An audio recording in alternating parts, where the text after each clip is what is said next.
The day everything fell apart started like one of the happiest days of my life. I woke up smiling. My wedding was just 3 weeks away, and every detail had finally started falling into place.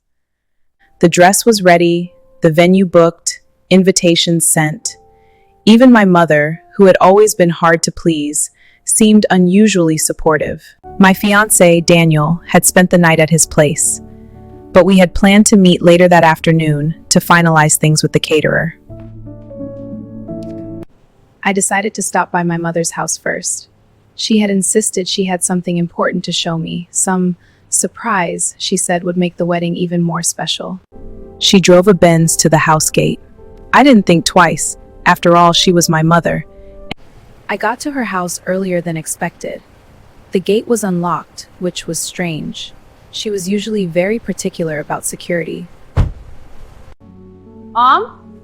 I called as I stepped inside. No answer. The living room was empty, but I could hear faint movement upstairs. At first, I smiled, thinking she was probably setting up whatever surprise she had planned. Then I heard a laugh.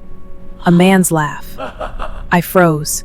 Something about that laugh made my stomach twist. It sounded familiar.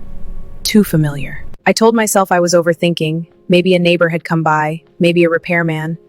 But then I heard her voice. Soft. Playful. Different. Not the strict, commanding tone I had known all my life. This voice was intimate. I was shocked. My heart started pounding as I slowly walked toward the staircase. Every step felt heavier than the last, but I didn't listen. I climbed the stairs. The door to her bedroom was slightly open, and then I heard it again. His voice. Daniel. My chest tightened so hard I could barely breathe. I stood there, frozen, hoping, praying that I was wrong. I pushed the door open, and in that moment, my entire world shattered.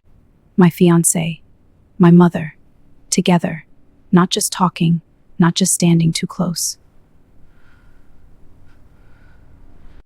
There was no confusion about what I was seeing. They both turned at the same time, their faces draining of color as they realized I was standing there. For a second, no one spoke. What is this?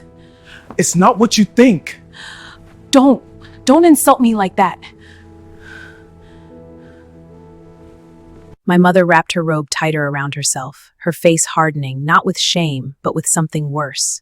Annoyance. You weren't supposed to come this early. That was the moment something inside me broke completely. You knew I was coming. You called me here. I needed time to explain things properly. Explain what? That you're sleeping with my fiancé? Listen, please. Don't touch me! Tears blurred my vision, but I refused to look away. I needed to see them clearly. I needed this pain to be real so I wouldn't ever convince myself it was a nightmare. How long? How? 6 months. 6 months. 6 months, half of our engagement, half of my happiness. Half of the time I had been planning a future with a man who was already betraying me, with the one person who was supposed to protect me. It came out broken, almost unrecognizable. 6 months. While I was trying on wedding dresses, while I was calling you mom, asking for advice, you were both... I couldn't finish the sentence. I just caught my fiancé in your bed.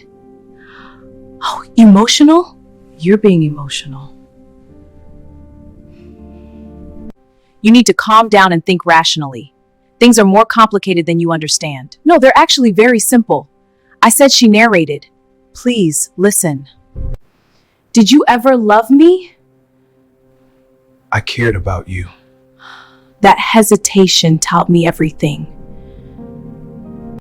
Cared, not loved.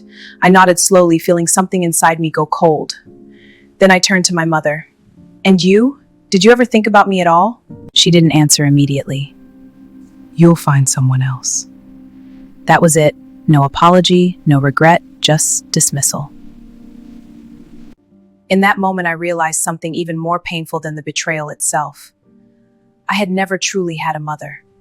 You know what? You deserve each other. There is no wedding. And the wedding? I let out a hollow laugh. I turned and walked out of that room, out of that house, out of that version of my life. I didn't cry until I got into my car. And when I did, it wasn't just for the man I lost. It was for the mother I thought I had.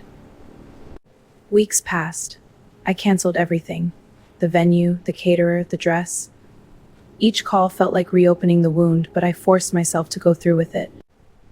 I cut off all contact with both of them. Blocked numbers, changed routines, started over.